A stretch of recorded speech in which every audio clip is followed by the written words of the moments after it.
أنا بخير. أنا أنجو في اللحظة التي تظن بها أنني أنهار. أنا دائما بخير حتى في حال الذهول. إنني ذلك الذي يتقن جيدا الطبطبة على ذاته. أمسك بيدي وأقف مجددا كلما تعثرت، أسند نفسي بنفسي وأمضي. اللهم صل وسلم وبارك على سيدنا محمد وعلى آله وأصحابه أجمعين. يا مساء الفل والياسمين على أحلى متابعين، يا رب تكونوا بخير وفي أحسن حال. وانتوا بتشوفوني النهاردة عاملين ايه؟ وحشني كتير كتير من الفيديو اللي فات. النهاردة جايه لكم بفيديو جديد وبيوم جديد. بس خليني قبل ما ابتدي معاكم الفيديو ونسمي الله، خلينا نتفق مع بعض ان انا مش جايه لكم بروتين جديد قد ما انا جايه لكم بيوم جديد. يوم حابه ان انا اعيشه معاكم على طبيعتي، يعني حابه ان انا اعيش اليوم دوت معاكم او الفيديو دوت كيوم عادي قوي زي ما انا بعيشه او زي ما انا بكون بعمله من غير تصوير. كنت حابه ان انا اعمل الفيديو دوت من غير مونتاج، بس ما بينفعش، يعني في حاجات بيبقى غصب عننا لازم ان احنا نعمل لها مونتاج ونقصها، وفي حاجات طبعا بتظهر احنا ما بنبقاش عايزينها ان هي تظهر او ما بنبقاش حابين ان هي تظهر. فالمهم بقى طبعا زي ما بقول لكم كده، يعني اليوم دوت طبيعي جدا وحبيت ان انا اعيشه معاكم كده من قلبي بجد، يعني مش مجرد ان انا بصوره قدام كاميرا او ان انا عايزه اصور واعمل فيديو وخلاص. لا بجد والله حابه ان انا اعيش معاكم اليوم دوت من كل قلبي، يعني ان انتوا تكونوا موجودين معايا في اليوم دوت، فانا كنت مبسوطه وسعيده قوي. زي ما انا قلت لكم، مش روتين زي الروتينات اللي انتم متعودين مني، يعني ان انا بعملها معاكم وكده. طبعا بقى مع ان الفتره اللي فاتت ديت انا كنت مسحوله صراحه في الروتينات، يعني زي ما قلت لكم انا ما كنتش بصور. بس انا كنت مسحوله صراحه في الروتينات بقى اللي هي العميقه والروتينات الجامده، وزي ما عايزين تقولوا قولوا يعني. طبعا اخر حاجه انا عملتها معاكم كان المطبخ يعني. دي كان يعني كانت من الروتينات العميقه بقى اللي انا كنت بعملها يعني وكده. فالمهم بقى طبعا محتاجين بقى بعد الروتين دوت، ومحتاجين بعد اللي انا عملته ده كله، محتاجه ان انا اخد هدنه بقى واخد يعني استراحه كده. فانا صراحه بعد ما بفرش الشقه بيني وبينكم كده يعني باخد يعني باخد اليوم دوت، يعني بعد تنظيف عميق وبعد تنظيفات وبعد حاجات جامده قوي بنعملها احنا كستات بيوت، يعني فاهم، يعني اكيد فاهميني وفاهمين انا بقول ايه. فبتحتاجي بقى بعد كده ان انت بتاخدي راحه شويه من موضوع بقى الروتينات والتنظيفات، وبعدين كده كده الشقه عموما بتكون نظيفه. زي ما انتوا هتشوفوا معايا دلوقتي. طبعا انا عندي الشقه الحمد لله نظيفه وفل شمعة منوره، هتشوفوها كل حاجه فيها صراحه بتلمع. ويمكن انا بعمل التنظيفات العميقه ديت لاجل اللحظه ديت صراحه، اللي انا اكون اشوف كل حاجه في الشقه نظيفه ومرتبه ومنظمه. دي بالنسبه لي يعني زي ما متعوده معاكم على طول، دي بالنسبه لي بتكون راحه نفسيه صراحه. فانا اليوم دوت بقى بيجي بعد ما بفرش الشقه، يعني ده يوم الروقان يعني، او ده روتيني الروقان دايما بسميه كده معاكم. ان ده بالنسبه لي بيكون روتين الروقان، مش روتين قد ما بيكون يوم بحب ان انا اعيشه معاكم بجد، او بحب ان انا اكون معاكم فيه. فالمهم بقى طبعا نسمي الله كده، وهقول لكم طبعا انا ابتديت يومي ازاي. اول حاجه طبعا انا بحب ان انا اعملها طبعا ان انا اشغل القران، يعني دي اهم حاجه واجمل حاجه يعني بحب صراحه ان انا اعملها. وطبعا سوره البقره، يعني ما فيش بيت ما بيشتغلش فيه سوره البقره، دي من اهم السور يعني او من اجمل السور صراحه اللي انا بحبها ودايما يعني بحب ان انا اسمعها وبحب ان انا اقراها كمان. فالمهم بقى طبعا بحب ان انا ابتدي يومي بيها كده، وبعود بقى بخور، وطبعا الطاقه بقى الايجابيه لما اروح البلكونه بتاعتي صراحه واشد الستاره واقعد افطر بقى في الشمس. يعني من اجمل اللحظات صراحه اللي بعيشها في يومي. بحب دايما ان انا ابتدي اليوم بتاعي دايما. بص هقول لكم على حاجه صراحه عشان تقدري ان انت تكملي يومك. خلي اول ما تصحي يكون في لحظه روقان كده ليكي، يعني يكون لحظه روقان او لحظه كده انت بتقعدي فيها مع نفسك. بتكوني مخصصاها كده في اليوم لنفسك عشان خاطر تقدري تكملي بقية اليوم، وتقدري بقى تعيشي مع بقية الضغوطات بقى وبقية الحاجات اللي انتوا عارفينها يعني، والنفسية اللي مش متظبطة والضغوط وضغوط الحياة والحاجات بقى اللي انتوا عارفينها الجميلة دي. فالمهم بقى طبعا زي ما بقول لكم كده بيبقى فيه لازم الصبح كده بتكون لازم لحظة روقان. لحظة الروقان بالنسبة لنا ان انا لما بقعد في الشمس صراحة في البلكونة كده ان انا افطر واشرب بقى كوبايه القهوه بتاعتي، بس خلاص يعني بنسى بقى اي حاجه بعد كده. وبقوم بقى ان انا اشوف اللي ورايا وبالنسبه لي بصراحه دي بتكون اجمل لحظه يعني. فالمهم بقى طبعا يعني اخلقوا في يومكم كده يعني اخلقوا يعني اي لحظه روقان مع كوبايه شاي مع اي حاجه يعني تلهي نفسك بيها كده او تسعدي نفسك بيها صراحه. فالمهم بقى طبعا خلاص انا كده يعني خلصت الطقوس بتاعتي كلها اللي انا بقول لكم عليها، يعني انا بقول لكم اللي انا بعمله صراحه. زي ما بقول لكم ان انا صراحه في يعني الروتين دوت او الفيديو دوت حابه ان انا اعيشكم معايا يوم طبيعي بجد، يعني مش يوم متزوق كده، ولا يوم ان انا روتين بقى بعمله معاكم بشيل وبحط وكده. فالمهم بقى طبعا خلاص بعد ما خلصت كده وابتديت بقى ان انا شغلت البخور، وطبعا البخور بقى بيملى يعني بيملى الشقه وكده، بيبقى ريحته جميله صراحه مع القران، بيبقى طقوس جميل. فالمهم بقى طبعا انا سميت الله بقى، وقوم دخلت طبعا على البلكونه زي ما انتوا شفتوا. لميت الغسيل بتاعي كالعاده، يعني لميت الغسيل بتاعي وابتديت بقى ان انا ادخل اشوف ايه اللي انا هعمله في الشقه جوه، يعني زي ما انتوا شايفين. النهارده بقى اليوم بتاعي ان هو الروتين اليومي، يعني الروتين اللي احنا بنعمله كأي ست بيت فينا بتقوم الصبح ان هي ترتب البيت بتاعها، ان هي تنظم البيت بتاعها.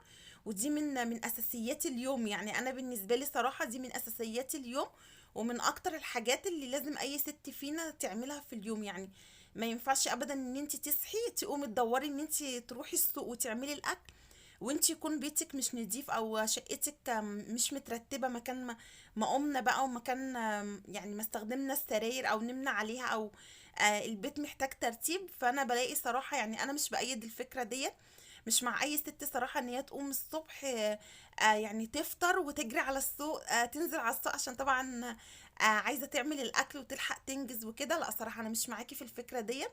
اهم حاجة او اول حاجة لازم نعملها ممكن نصحى بدري شوية، وان احنا نقوم يعني نقوم نشوف اللي ورانا او نرتب الشقة بتاعتنا وننظمها.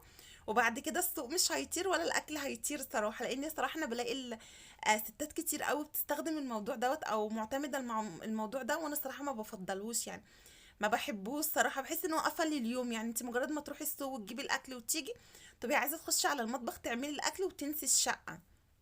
فانا صراحة بشوف ان لما اليوم يبتدي ان احنا ننظف الشقة ونرتبها وننظمها، وبعدين نبتدي بقى ان احنا نشوف نعمل ايه بعد كده، ده بيكون بالنسبة لي احسن يعني. فالمهم طبعا انا كده بقى لميت الغسيل بتاعي ودخلت طبقته زي ما انتوا شفتوا. وطبعا ما بحبش ان انا الم الغسيل واسيبه، او ان انا ارقمه مثلا تبقى عليا عندي حطة واتنين وتلاتة وبعد كده ابتدي ان انا اطبقها. لا ما بحبش كده صراحة. انا الغسيل يا اما اطبقه عندي في البلكونة، او اخش على طول احطه في الدواليب، لا اما ادخل على طول يعني بطبقه. ده بيكون بالنسبه لي احسن وافضل، لان انا ما بحبش صراحه كركبه الغسيل. يعني الغسيل خلاص طالما اتلم لازم يتطبق ويخش الدواليب، ده احسن حل وافضل حل يعني. المهم بقى لان طبعا شكل الغسيل لما بيكون محطوط كده بيجيب طاقة سلبية صراحة ربنا، والله صدقوني يعني بيجيب طاقة سلبية لما تكوني تغسلي يعني حاطة او دورة واتنين وتلاتة وتسيبيهم، تقولي لما يتجمعوا كلهم واطبقهم هتلاقي نفسك ما بتطبقهمش، وتلاقي نفسك بتبصي لهم كل شوية تخش الأوضة تبصي لهم، وتلاقي نفسك خرجتي تاني ومش عايزة تطبقيهم، ونفسيتك كده بتتضايق منهم. هتقولي انا كل شويه هاخد غسيل منهم، مش مهم هو كده كده هيخلص يعني. فالمهم الاحسن والافضل ان احنا نخفف الشغل على نفسنا او نخفف الحاجه على نفسنا، ان انت اول باول يعني صراحه بطبق الغسيل يعني وبتخلص منه. المهم بقى طبعا بصوا بقى انا النهارده كمان هعمل كده معاكم ليه، او ان انا همسك الشقه كلها انضفها معاكم ليه. طبعا انتوا عارفين يعني مش بين يومين بالظبط كان في طبعا قبل ما اصور الفيديو دوت على طول، طبعا كان في عاصفه كده او كان في رياح جامده قوي. طبعا معرفش صراحه يعني كل الناس حست بيها ولا انا بس اللي كنت حاسه بيها، بس فعلا كان في رياح جامده قوي. وطبعا بقى عندنا كان الصوت بقى كان صعب قوي صراحه. حتى في اليوم دوت انا كنت المفروض ان انا هنزل يعني، كان في مشوار كده انا كنت هنزله صراحة، او كنت رايحة مكان كده معين. صراحة في اليوم دوت صحيت بقى لقيت الجو صعب قوي، لقيت طبعا الدنيا مغيمة وتراب بقى ورياح كانت شديدة قوي. فصراحة انا اجلت المشوار دوت ولغيت المشوار يعني، ولقيت نفسي بقى ان انا يعني هبتدي بقى ان انا اشوف ايه اللي ورايا في الشقة اعمل. فالمهم بقى صراحة الدنيا طبعا اتطربت، يعني زي ما انتوا عارفين رياح يعني تراب بقى، وانتوا عارفين الشتاء والتراب فيه بيكون صعب قوي. طبعا انا بقى لسه فرشة ولسه منضفة الشقة، فمش عايزة اي ترابة تخش لي جوه الشقة. مش عايزة اسمح لاي تراب ممكن يخش جوه الشقة وان انا اسيبه. طبعا انا تعبت تعب جامد قوي. انتوا عارفين تنظيفات عميقة بيكون تعب جامد قوي صراحة، وبيكون تنظيفات جامده يعني، مش الروتينات اليوميه اللي احنا بنعملها. ف لما بقى بنفرش الشقه ما بنبقاش عايزين هموشه كده تخش الشقه. يعني احنا كستات بيوت كلنا فينا الطبع ده، محدش يقول لي اني ما فيهوش الطبع ده. كل واحده فينا بتبقى لسه منضفه الشقه وفرشها لسه يا دوبك فرش، الفرش كله نظيف او التنظيفه بتكون عميقه، ما بتبقاش عايزه هموشه تخش لها جوه الشقه، وبتبقى لو عيل جنب اي حاجه بتبقى عايزه تقتله صراحه. يعني احنا كلنا فينا الطبع دوت، مش انا بس يعني صراحه. فالمهم بقى طبعا خلاص زي ما بقول لكم يعني، فابتديت بقى ان انا اقوم، لا قلت ان انا ابتدي ان انا المع كده. وفعلا لقيت تراب، يعني مش هكدب عليكم والله لقيت تراب. فقلت بقى ان انا كمان المع كده وانا بعمل الروتين يعني اليومي، فهبتدي ان انا كمان المع. المهم بقى طبعا دخلت بقى على اوضه الاطفال. اول حاجه بحب الصراحه ان انا ارتبها، يعني بحب ان انا ارتب اوضه الاطفال الاول، وبعدين كمان يعني اخلص منها، بحيث ان انا خلصت من الجزء اللي بره كله. وطبعا البلكونه زي ما انتم شايفين الستاره بقى، طبعا الستاره ديت انا انا بقالي يعني اليوم بتاع الرياح طول النهار راح اجيب السلم اعمل في الستاره، لان انا مش بحب الستاره بتاعتي تكون واقعه يعني. ما بحبش منظر الستاره تكون الدبل بتاعتها واقعه او تكون يعني الدبل بتاعتها ساقطه كده، وانا ما بحبش المنظر ده صراحه. في البلكونه يعني بحب ستاره البلكونه عندي تكون واقعه، او الدبل بتاعتها تكون مش متركبه فيها يعني. فطبعا مع اني طبعا الهواء عندنا شديد جدا والرياح وكده، فكان كل شويه الستاره بتقع، وانا كل شويه اجيب السلم. في اليوم دوت انا ما كنتش بعمل اي حاجه غير ان انا اجيب السلم اركب الستاره بتاعتي، لان انا ما بحبش المنظر ده صراحه. زي ما بقول لكم انا عندي مرض بالنظافه او عندي مرض بالنظام صراحه يعني. فالمهم محدش فينا ما بيحبش النظام في حياته، بس انا فعلا ما بحبش اشوف حاجه مش مرتبه، او حاجه مش معموله بطريقه يعني بطريقه تكون كويسه وكده. المهم بقى طبعا فهي يعني جبت بقى السلم معاكم كده، وقلت بقى ان انا اعملها تاني قبل ما انضف البلكونه بتاعتي. كان فيها كام دبله بس واقعين كده، وعملتها الحمد لله وشكلها بقى حلو يعني. فالمهم بقى طبعا، واهم حاجه طبعا مسكت البلكونه بقى نضفتها زي ما انتم شايفين، نفضت السجاده بتاعتها ولمعت كل حاجه فيها، لانها طبعا كانت اكتر حاجه مطربه يعني في رياح، يعني لازم البلكونات تكون مطربه. فالمهم نضفتها بقى كويس ومسحتها يعني، بس اختصرت معاكم يعني مطولتش عليكم. المهم خلصت من البلكونه ودخلت بقى هنا على اوضه النوم. زي ما بقول لكم انا في اليوم دوت ما غيرتش اي فرش وما غيرتش اي حاجه، بس مجرد ان انا حبيت ان انا اعيشكم معايا اليوم، او حبيت ان انا اعيش معاكم يوم يوم طبيعي يعني.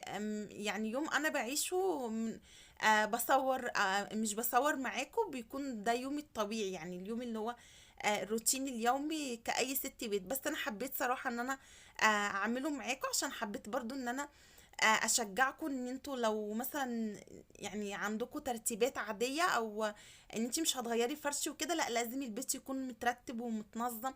ولازم برضو اقل حاجة ان انتي تصحي الصبح كده لازم ترتبي السرير بتاعك، وتشدي الملاية. طبعا انتوا عارفين في حشرات في الفرش يعني، والله العظيم بكلمكم بجد.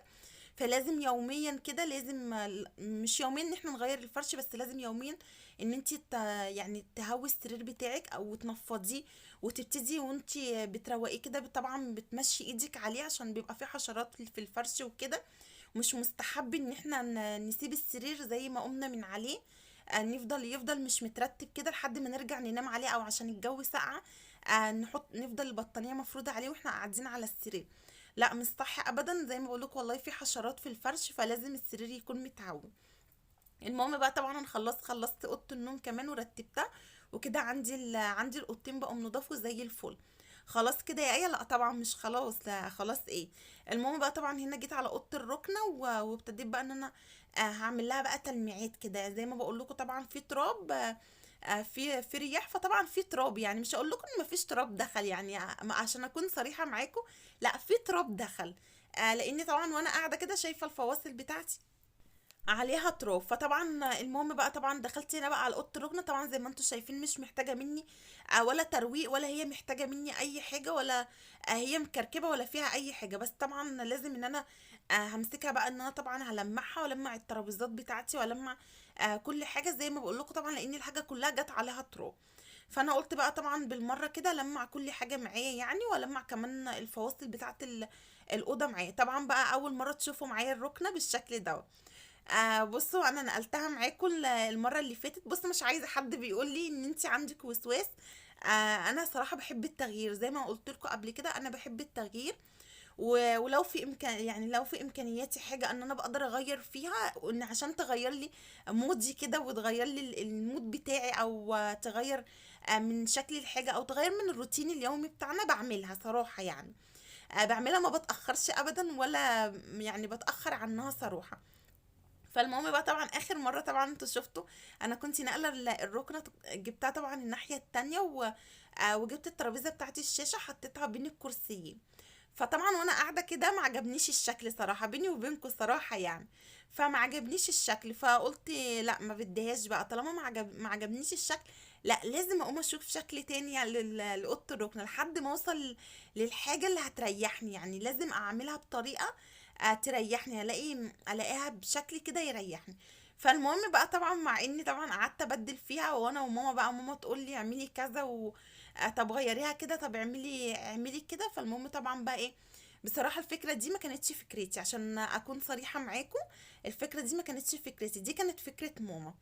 قالت لي فك الركنة من بعضها شكلها هيكون احلى، يعني بدل ما الركنة على طول ملمومة على بعضها وشكلها مش ظاهر.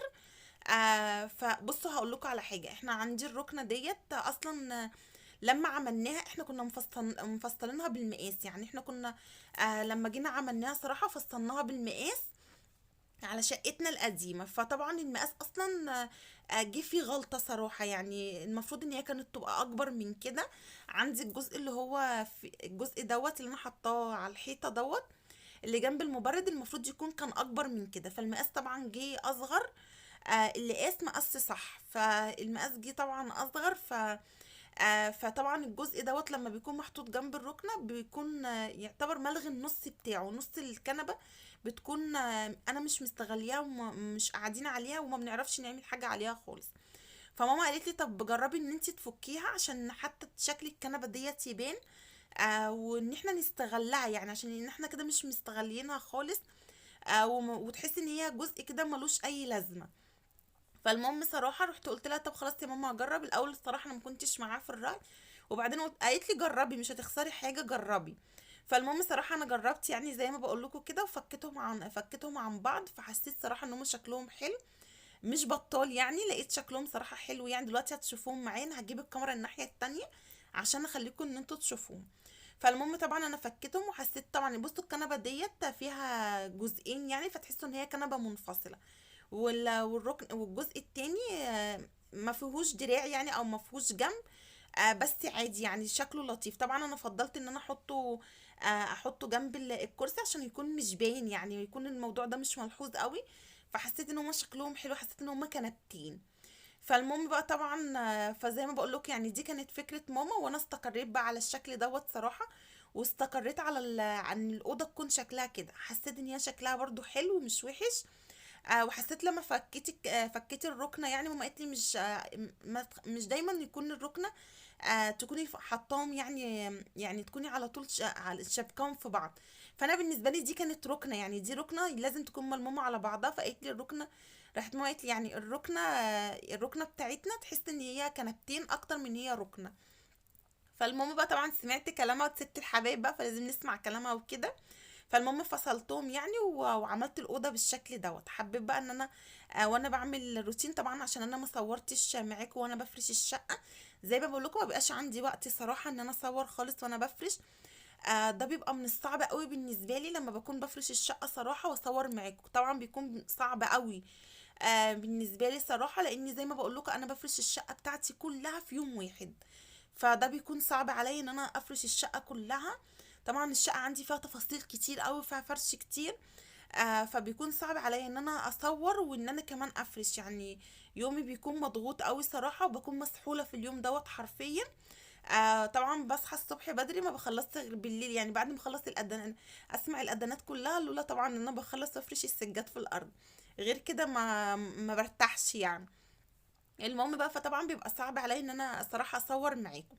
فالمهم طبعا ده اللي خلاني بقى ان انا ما اوريكمش يعني شكل الاوضه وبعد ما غيرتها. المهم ديكوا طبعا شفتوها معايا يا رب برضو يا رب التغيير دوت يكون حلو يعني، او اكون موفقه في التغيير دوت. بس انا حاسه ان انا موفقه يعني. المهم بقى طبعا خلاص انا خلصت الاوضه يعني، وانتوا شفتوني طبعا انا كنت بعمل ايه. لمعت بقى ترابيزه الشاشه، ولمعت الحاجات، كل الحاجات اللي عايزه تتلمع. ولمعت طبعا الفواصل، اهم حاجه بالنسبه لي الفواصل يعني. كنت انا لازم كنت لمعتها في اليوم دوت. خلاص بقى هدينا كده النور زي ما انتوا شايفين، ورشينا المعطر بتاعنا وكده. خلاص كنت خلصت، يبقى خلصت كمان الاوضه ديت وخلصت منها. هاجي بقى هنا على الريسبشن. طبعا انا مش هعمل حاجه في الريسبشن يعني، انتوا شايفين طبعا كل حاجه نضيفه فيه. اه هلمعه، بس هلمعه مع نفسي يعني، مش هطول عليكم اكتر من كده.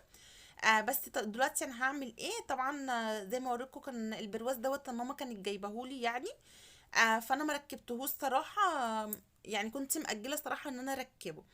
فالمهم طبعا ماما طبعا كل شويه تقول لي البرواز اللي انا جبته ما ركبتهوش ليه. فطبعا بقى عشان خاطر ارتاح من ماما، او ارتاح من كل شويه ماما البرواز يا ايه، ركبي البرواز يا ايه.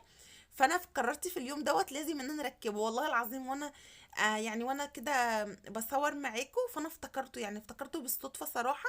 ما كانش في دماغي كمان ان انا اركبه في اليوم دوت، فانا افتكرته بالصدفه كده. وقلت بقى خلاص ما بديهاش، انا لازم اركبه عشان ارتاح من كتر ما ماما تقول لي البرواز يا ايه. فالمهم طبعا هي كانت جايباه صراحه، وقالت لي ايه نركبيه يعني في الريسبشن بره. بس انا صراحه ماما كانت عايزاني نركبه فوق الكنبه الكشمير. بس انا قلت لها لا يا ماما، انت جايباه يعني، جايبه البرواز فيه كشمير، فهركبه فوق الكنبه الزيتي يعني وكده. فالمهم بقى طبعا انا بركبه ازاي، حبيت ان انا اركبه معاكم عشان افيدكم يعني، لو اقدر ان انا افيدكم يعني بالمعلومه ديت. بركبه ازاي.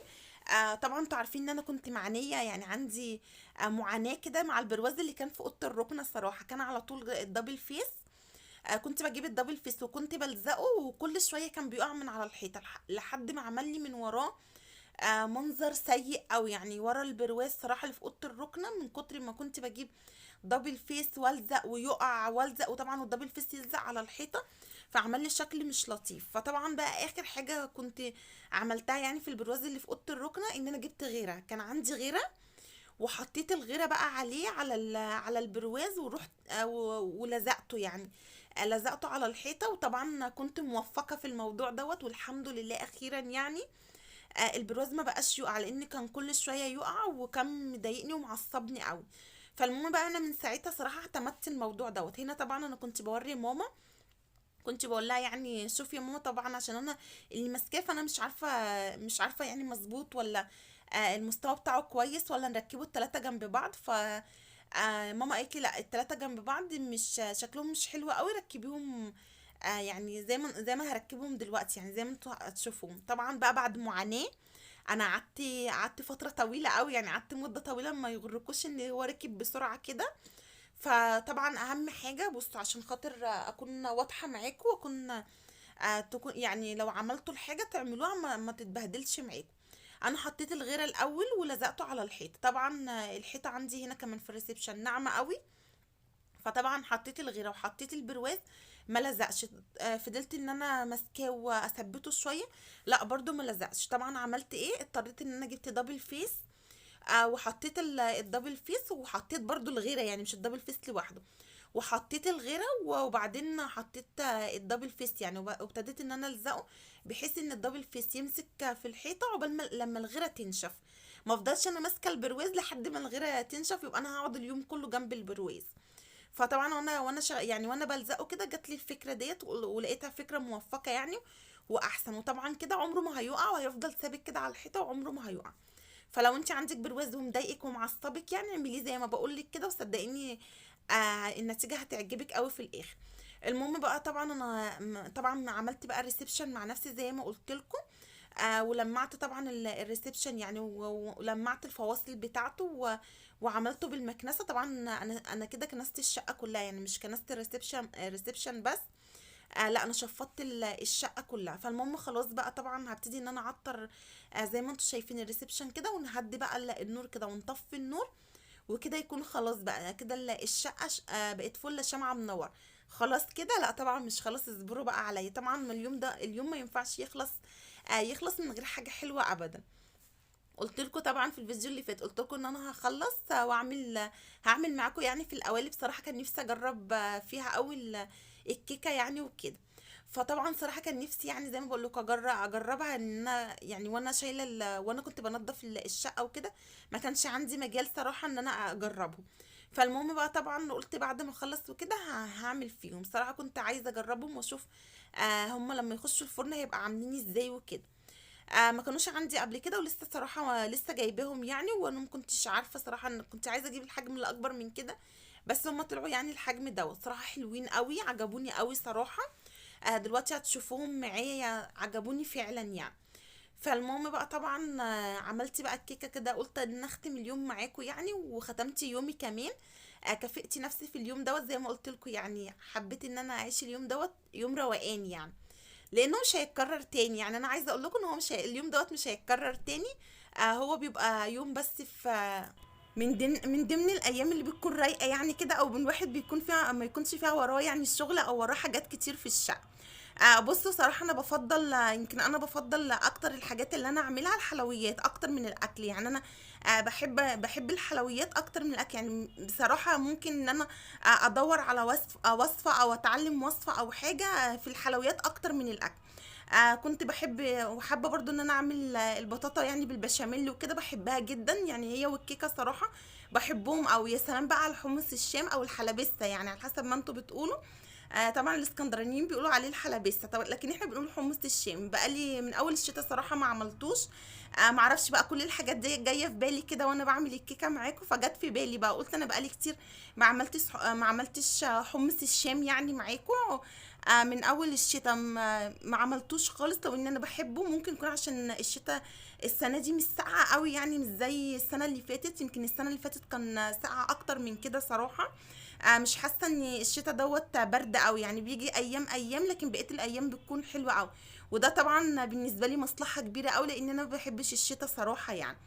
فالمهم بقى طبعا زي ما بقول لكم، انا بحب ان انا يمكن اعمل حلويات، او ان انا اتعلمها، او ان انا احب ان انا اقف اعملها. بحس ان هي حاجه حلوه وممتعه اكتر من الاكل. ما بحب الصراحه اتعلم وصفه اكل، او ان انا اجربها، او ان انا حتى اغامر كده واعملها. مش بحبها صراحة، مش بحب ان انا الاكل يعني قوي. فالمهم بقى خلاص يعني انا عملت طبعا. واهم حاجة انا نخلت الدقيق معاكم، ده اهم حاجة في الكيكة يعني. عايزة الكيكة بتاعتك تطلع كويسة قوي.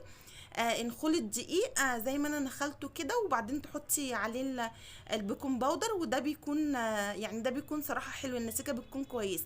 خلاص بقى انا عملت الخليط بتاعي، وطبعا يعني خدت بالي ان ما يكونش الكميه كبيره، كميه الخليط كبيره، عشان قلت القوالب عندي صغيره وحرام ان الخليط يترمي يعني، او انا مش عارفه احطه في صينيه تاني. فطبعا خلاص بقى انا كده كنت خلاص خلصت يعني. وزي ما انتم شايفين دخلتهم الفرن، صراحه شكلهم كان تحفه، وشكلهم كان يفتح النفس. خلاص بقى طبعا انا قفلت عليهم شويه كده وكده كنت بختبرهم بالسكينه. فطبعا اختبرتهم لقيت جزء لا يعني ما استواش قوي. ده اهم حاجه، انه عندي خله بتاعت سنان ولا حاجه، ممكن تختبريهم بيكون يعني احسن وافضل.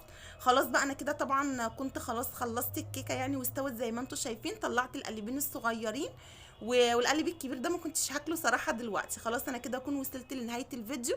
يا رب النهارده الفيديو يكون عجبكم او يكون امتعكم. دلوقتي هقول لكم سلام.